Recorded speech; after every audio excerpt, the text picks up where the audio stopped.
Hello friends, स्वागत है आपका हमारे यूट्यूब चैनल उत्कृष्ट एकेडमी अयोध्या पर। आज यूपी स्पेशल में हम लोग बातें करने वाले हैं उत्तर प्रदेश की कुछ प्रमुख जनजातियों के बारे में और इन्हीं जनजातियों से रिलेटेड कुछ पॉइंट्स भी हैं जिन्हें हम लोग देखेंगे। जनजाति के बारे में बात करें तो जो जनजाति है वह वास्तव में इंडिया के आदिवासियों के लिए इस्तेमाल होने वाला एक पद है, आदिवासी। इन आदिवासियों के लिए ही, जो कि भारत के विभिन्न हिस्सों में निवास करते हैं, इनके लिए ही जनजाति पद का इस्तेमाल किया जाता है। भारतीय संविधान की बात करें यानी कि इंडियन कॉन्स्टिट्यूशन, इसकी बात करें तो इसमें आदिवासियों के लिए अनुसूचित जनजाति पद का प्रयोग किया गया है। अनुसूचित जनजाति पद का प्रयोग आदिवासियों के लिए भारतीय संविधान में किया गया है। वैसे ये देश के विभिन्न हिस्सों में विभिन्न प्रकार की जो जनजातियां हैं वो निवास करती हैं और ये निश्चित भूभाग में निवास करते हैं। इनका अपना समूह होता है, एक ही भाषा बोलते हैं, अपने ही समूह में विवाह करते हैं आदि जैसी कई विशेषताएं इन जनजातियों की होती है। यहाँ पर हम बात करेंगे उत्तर प्रदेश के संदर्भ में, तो चलिए शुरू करते हैं। सबसे पहला पॉइंट देखेंगे कि उत्तर प्रदेश में जनजातियों की संख्या कितनी है, तो 2011 की जनगणना के अनुसार 2011 की जनगणना के अनुसार राज्य में अनुसूचित जनजातियों की जो कुल संख्या है वह है 11,34,273। 11,34,273 अनुसूचित जनजाति की कुल संख्या उत्तर प्रदेश में है। अगर हम इनके परसेंटेज की बात करें कि उत्तर प्रदेश की टोटल जनसंख्या का कितना प्रतिशत है ये अनुसूचित जनजाति, तो कितना प्रतिशत है, तो 0.6% अनुसूचित जनजाति उत्तर प्रदेश में निवास करती हैं। नेक्स्ट पॉइंट की बात करेंगे तो अनुसूचित जनजातियों के सबसे अधिक संख्या किस जिले में है, तो अनुसूचित जनजातियों की सबसे अधिक संख्या सोनभद्र जिले में है। कहाँ पर है, तो सोनभद्र में सर्वाधिक अनुसूचित जनजातियां पाई जाती हैं। बलिया दूसरा ऐसा जिला है जहां पर अनुसूचित जनजातियों की जो संख्या है वह सबसे अधिक है। अब ये तो रही सबसे अधिक की बात, लेकिन अगर सबसे कम की बात करें कि सबसे कम अनुसूचित जनजातियां किस जनपद में निवास करती हैं, तो वो है बागपत जिला। तो बागपत में सबसे कम अनुसूचित जनजाति निवास करती है। नेक्स्ट पॉइंट की बात करेंगे तो 2003 से पूर्व, यानी कि 2003 से पूर्व केवल 2 अनुसूचित जनजातियां ऐसी थीं जिन्हें उत्तर प्रदेश में अनुसूचित जनजाति की श्रेणी में सूचीबद्ध किया गया था। तो वो कौन कौन सी हैं, तो थारू एवं बुक्सा। थारू एवं बुक्सा को 2003 से पूर्व अनुसूचित जनजाति की श्रेणी में सूचीबद्ध किया गया था। यानी कि 2003 से 3 के पूर्व की बात करें कि उत्तर प्रदेश में कितनी अनुसूचित जनजातियां थीं, तो केवल 2। कौन कौन सी, तो थारू और बुक्सा। लेकिन 2003 में सेंट्रल गवर्नमेंट ने प्रदेश के 10 और जनजाति को अनुसूचित जनजाति की श्रेणी में सूचीबद्ध कर दिया गया। यानी कि 2003 में सेंट्रल गवर्नमेंट ने प्रदेश में 10 और जनजातियों को अनुसूचित जनजाति की श्रेणी में सूचीबद्ध किया। तो टोटल अनुसूचित जनजातियां जो उत्तर प्रदेश में सूचीबद्ध है प्रेजेंट टाइम पर, तो कितनी है, 10 + 2 यानी कि 12। टोटल 12 अनुसूचित जनजाति उत्तर प्रदेश में सूचीबद्ध हैं। अब जो 2003 में 10 और जनजातियों को अनुसूचित जनजाति की श्रेणी में सूचीबद्ध किया गया था उन्हें देख लेते हैं। तो गोंड, धुरिया, नायक, ओझा, पठारी व राजगोंड, इन्हें एक ही समूह में रखा गया था। तो ये हमारा पहला पॉइंट हो गया, गोंड, धुरिया, नायक, ओझा, पठारी व राजगोंड। नेक्स्ट की बात करेंगे तो वो है खरवार, सहरिया, परहिया, बैगा, पंखा और पनिका को एक ही समूह में रखा गया था। पंखा और पनिका, अगरिया, पठारी, चेरो, भुइयाँ और भुनिया को एक ही समूह में रखा गया था। तो ये है टोटल 10 ऐसी जनजाति जिन्हें 2003 में उत्तर प्रदेश में सेंट्रल गवर्नमेंट के द्वारा अनुसूचित जनजाति के रूप में सूचीबद्ध किया गया था। नेक्स्ट पॉइंट देखेंगे, और इसके बारे में हमने अभी थोड़ी देर पहले बात की कि इस प्रकार प्रदेश में सूचीबद्ध जनजातियों की संख्या कितनी हो गई, तो वो हो गई 12। अब बात करेंगे कुछ प्रमुख जनजातियों के बारे में जो कि उत्तर प्रदेश के विभिन्न क्षेत्रों में रहती हैं और यह अपनी कुछ विशेषताओं के कारण प्रसिद्ध हैं। तो सबसे पहले बात करने वाले हैं हम लोग थारू जनजाति के बारे में। इससे रिलेटेड क्वेश्चंस आपको देखने को मिले भी होंगे। तो थारू जनजाति अपनी विशेषताओं की वजह से ज़्यादा प्रसिद्ध है। सबसे पहले इसके पहले पॉइंट को देखेंगे तो वो है थारू जनजाति के लोग प्रदेश के तराई क्षेत्र। अब यहाँ पर ये तराई क्षेत्र इम्पॉर्टेंट हो जाता है। आपसे क्वेश्चन पूछा जाएगा कि थारू जनजाति उत्तर प्रदेश के किस क्षेत्र में निवास करती है, तो या तो आपको तराई क्षेत्र ऑप्शन में मिलेगा या फिर उत्तर प्रदेश के उत्तरी भाग में। तो आपका आंसर उत्तर प्रदेश के उत्तरी भाग या तराई क्षेत्र में थारू जनजाति निवास करती है। थारू जनजाति उत्तर प्रदेश के तराई क्षेत्र में भी जो ज़िले हैं उसमें कुछ ज़िले यहाँ पर हमने दिया है, महाराजगंज, सिद्धार्थनगर, श्रावस्ती, बहराइच, लखीमपुर खीरी और गोरखपुर आदि ऐसे कई ज़िले हैं जिनके उत्तरी भागों में थारू जनजाति निवास करती है। तो पहला पॉइंट हमारा थारू जनजाति के निवास स्थान को लेकर हो गया। थारू जनजाति उत्तर प्रदेश के किन क्षेत्रों में निवास करती है, तो आपका आंसर होगा तराई क्षेत्र में। नेक्स्ट पॉइंट की बात करेंगे तो वो है इनके स्वरूप को लेकर। थारू जनजाति के लोग कद में छोटे होते हैं, चौड़ी मुखाकृति वाले होते हैं और इनका रंग पीला होता है। तो ये था इनके स्वरूप को लेकर कि थारू जनजाति के लोग कैसे होते हैं, तो कद में छोटे होते हैं, चौड़ी मुखाकृति होती है और इनका रंग पीला होता है। नेक्स्ट पॉइंट की बात करेंगे तो वो है इनके भोजन को लेकर। इनका भोजन चावल है, चावल इनका भोजन है। और अगर इनकी कृषि की बात करें तो यह मुख्य रूप से धान की ही खेती करते हैं और चावल इनका मुख्य भोजन है। इसके साथ साथ ये लोग मांस और मदिरा का भी खूब प्रयोग करते हैं। पशुपालन में बात करें तो ये लोग सूअर तथा मुर्गी पालते हैं। तो ये इतनी बातें हो गई इनके भोजन से और इनके पशुपालन से। भोजन में इनको क्या पसंद है, तो चावल, साथ साथ में मांस और मदिरा का भी प्रयोग करते हैं और पशुपालन सूअर तथा मुर्गी पालते हैं। नेक्स्ट पॉइंट की बात करेंगे वो है इनके परिवार को लेकर। इनके समूह में संयुक्त परिवार प्रथा प्रचलित है। नेक्स्ट पॉइंट है तो वो है इनके विवाह की विशेषता को लेकर। तो देखते हैं क्या है इनके विवाह की विशेषता। थारुओं में विवाह के लिए वर पक्ष को कन्या पक्ष के यहाँ जाना पड़ता है। वर पक्ष को कहाँ जाना पड़ता है, तो कन्या पक्ष के यहाँ जाना पड़ता है। विवाह बिना दहेज के बचपतियों, जिसे बिचौलिया कहा जाता है, के माध्यम से तय होता है और बिना दहेज के तय होता है। ये सबसे अच्छी बात है। तो विवाह बिना दहेज के बचपतियों यानी कि बिचौलियों के माध्यम से तय होता है। और जब विवाह तय हो जाता है तो उसे पक्की पोढ़ी कहा जाता है। तो आपसे पूछा जाएगा कि पक्की पोढ़ी किस जनजाति से संबंधित है, तो आपका आंसर होगा थारू जनजाति से। और पक्की पोढ़ी कहा किसे जाता है, जब थारू जनजातियों में विवाह तय हो जाता है तो उसे पक्की पोढ़ी कहा जाता है। नेक्स्ट पॉइंट की बात करेंगे तो वो है विवाह का खर्च दोनों पक्ष मिलकर उठाते हैं।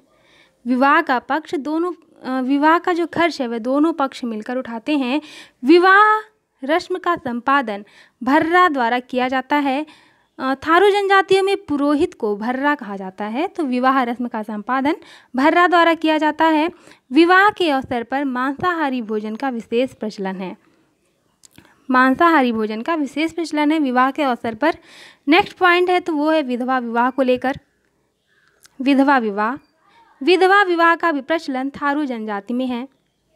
और जब विधवा विवाह होता है तो इस प्रकार के विवाह में भोज दिया जाता है और जो भोज दिया जाता है उसे लठ भरवा भोज कहते हैं। तो लठ भरवा भोज किस जनजाति से संबंधित है, तो थारू जनजाति से। और दिया कब जाता है, तो जब थारू जनजातियों में विधवा विवाह होता है तब लठ भरवा भोज दिया जाता है। नेक्स्ट पॉइंट की बात करेंगे तो वो इनके धार्मिक स्थिति को लेकर। तो ये लोग हिंदू धर्म को भी मानते हैं। इनके अनेक देवी देवता होते हैं। ये भूत प्रेत और जादू टोना इत्यादि में भी विश्वास रखते हैं। नेक्स्ट पॉइंट की बात करेंगे तो वो है ये लोग हिंदुओं के सभी त्यौहार को मनाते हैं। हिंदुओं के सभी त्यौहार को मनाते हैं। आप लोगों ने अक्सर सुना होगा कि कौन सी ऐसी जनजाति है जो कि दीपावली को शोक के रूप में मनाती है, तो वो यही जनजाति है थारू जनजाति। इससे रिलेटेड हमारा पॉइंट है ये नेक्स्ट। लेकिन उससे पहले एक पॉइंट है कि बजहर नामक त्यौहार, थारुओं में बजहर नामक त्यौहार मनाया जाता है और किस महीने में मनाया जाता है, तो ज्येष्ठ अथवा बैसाख के महीने में बजहर नामक त्यौहार थारू जनजाति द्वारा मनाया जाता है। अब नेक्स्ट पॉइंट वही है दीपावली को लेकर। ये लोग दीपावली को शोक के रूप में मनाते हैं, शोक के रूप में मनाते हैं और इस दिन ये अपने पूर्वजों को भेंट आदि प्रदान करते हैं। और ये अपने पूर्वजों को जो भेंट प्रदान करते हैं उसे इन थारू जनजातियों में रोटी कहा जाता है, इनकी भाषा में उसे रोटी कहा जाता है। और दीपावली को ये लोग शोक के रूप में मनाते हैं। आपसे पूछा जाएगा कि कौन सी ऐसी जनजातियां हैं जो कि जनजाति है जो दीपावली को शोक के रूप में मनाती है, तो आपका आंसर होगा थारू जनजाति। नेक्स्ट पॉइंट की बात करेंगे तो वो है इनकी अर्थव्यवस्था को लेकर। इनकी जो अर्थव्यवस्था है वह कृषि प्रधान है और खेती में अगर बात करें तो ये मुख्यतः धान की खेती करते हैं, ये हमने आप लोगों को पहले ही बताया। और इनका मुख्य भोजन चावल है। व्यवसाय से रिलेटेड बात करें, व्यवसाय तो पशुपालन, लकड़ी ढुलाई, लकड़ी कटाई, शिकार, जड़ी बूटी इकट्ठा करना, फल फूल इकट्ठा करना और उन्हें बेचना इनका मुख्य व्यवसाय है। नेक्स्ट पॉइंट की बात करेंगे तो थारू जनजाति को शिक्षा प्रदान करने हेतु, थारू जनजाति को शिक्षित करने के लिए एक महाविद्यालय स्थापित किया गया है। उनको शिक्षा प्रदान करने के लिए एक महाविद्यालय स्थापित किया गया है और वह महाविद्यालय कहाँ पर है, तो वह है लखीमपुर खीरी जिले में। थारू जनजातियों को शिक्षा प्रदान करने के लिए महाविद्यालय स्थापित किया गया है। तो ये इम्पॉर्टेंट पॉइंट है, आप लोग याद रखिएगा। तो आपसे पूछा जाएगा थारू जनजाति को शिक्षा प्रदान करने हेतु महाविद्यालय किस जिले में स्थापित किया गया है, तो आपका आंसर होगा लखीमपुर खीरी में। तो ये इतने सारे पॉइंट थे थारू जनजाति के बारे में। अब नेक्स्ट जनजाति है उसके बारे में हम लोग बात करेंगे, तो वो है बुक्सा जनजाति। बुक्सा जनजाति को भोक्सा भी कहते हैं, बुक्सा को भोक्सा भी कहते हैं। क्षेत्र देखेंगे तो उत्तर प्रदेश के बिजनौर जिले में छोटी छोटी ग्रामीण बस्तियों में ये निवास करते हैं। तो बुक्सा जनजाति उत्तर प्रदेश के बिजनौर जिले में निवास करती हैं। नेक्स्ट की बात करेंगे तो ये इनके लोगों का मत है कि ये आखिर आई कहाँ से हैं जनजातियाँ। तो अधिकांश लोगों का मत है कि बुक्सा जनजाति पतवार राजपूत घरानों से संबंध रखती हैं। तो कहाँ से संबंध रखती हैं, पतवार राजपूत घरानों से संबंध रखती हैं जनजातियाँ। लेकिन कुछ लोग इसे मराठों द्वारा भगाए जाने पर यहाँ आकर बसा हुआ मानते हैं। लेकिन इन दोनों तथ्यों में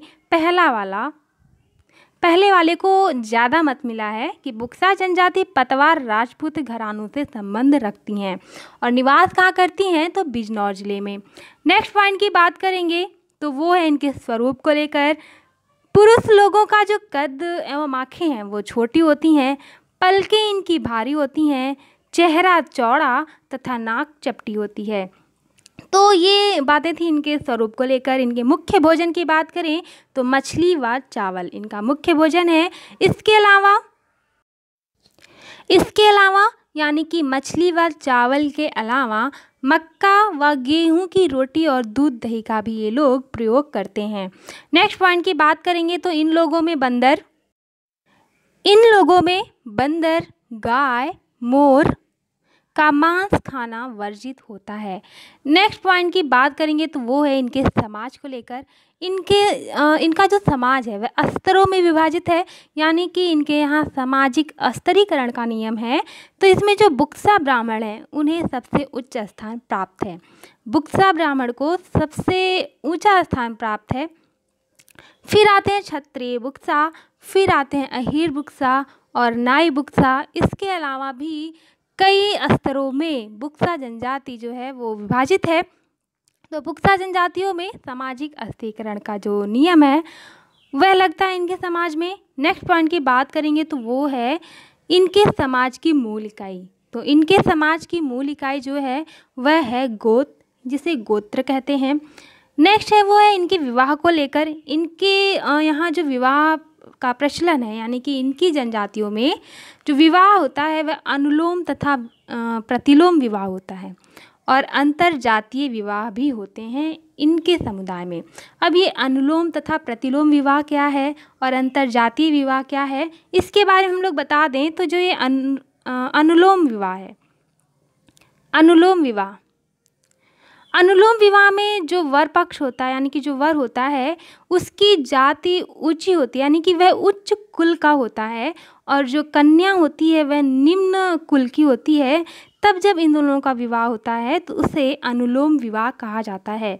अनुलोम विवाह में ऊंची जाति का वर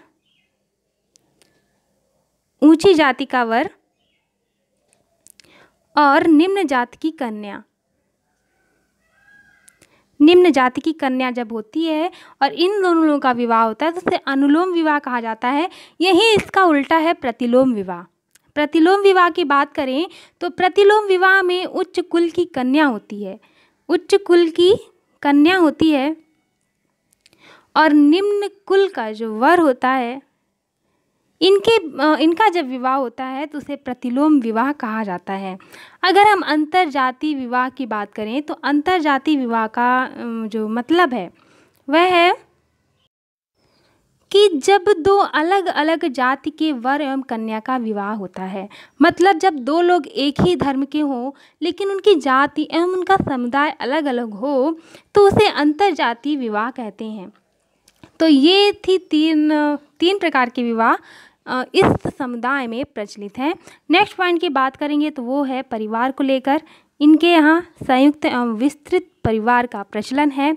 नेक्स्ट पॉइंट की बात करेंगे तो बहुपत्नी प्रथा व विधवा विवाह का भी प्रचलन इस जनजाति में है।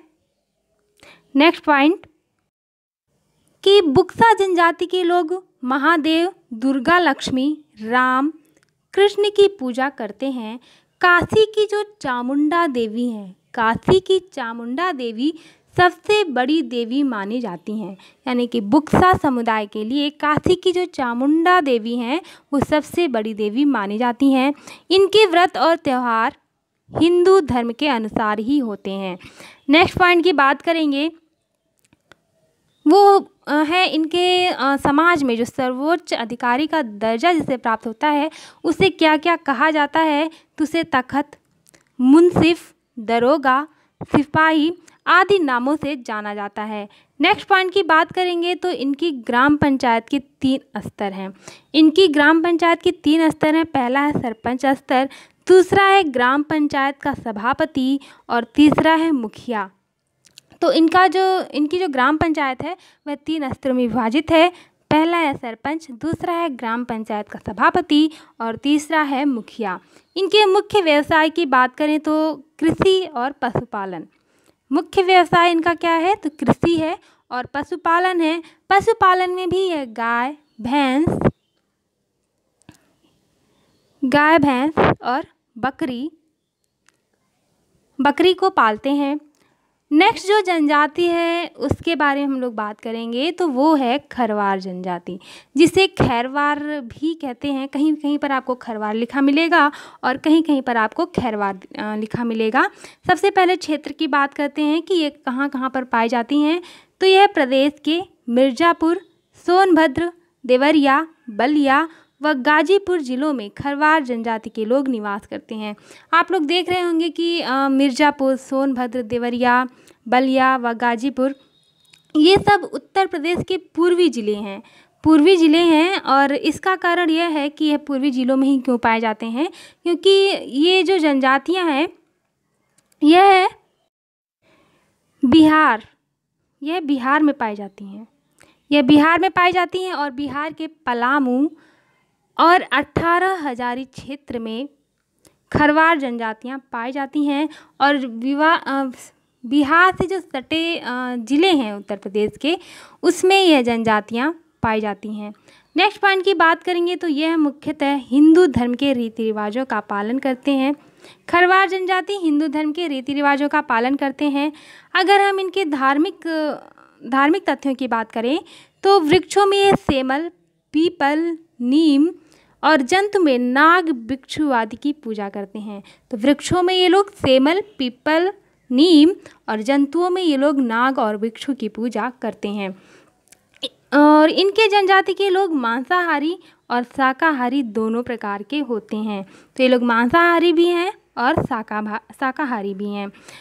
लास्ट पॉइंट की बात करेंगे तो ये लोग जंगलों में शिकार, संग्रहण और लकड़ी काटने का काम करते हैं। जंगलों में शिकार, संग्रहण और लकड़ी काटने का कार्य करते हैं।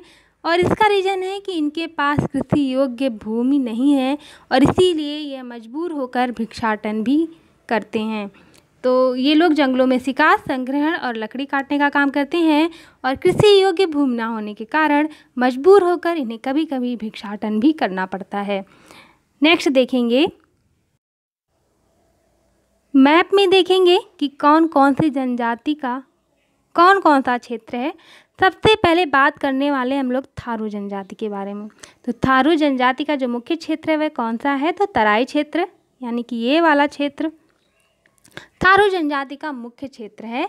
और इसके अलावा उत्तरी भागों में गोंड, राजगोंड, पठारी, धुरिया, नायक और ओझा जनजातियां भी निवास करती हैं।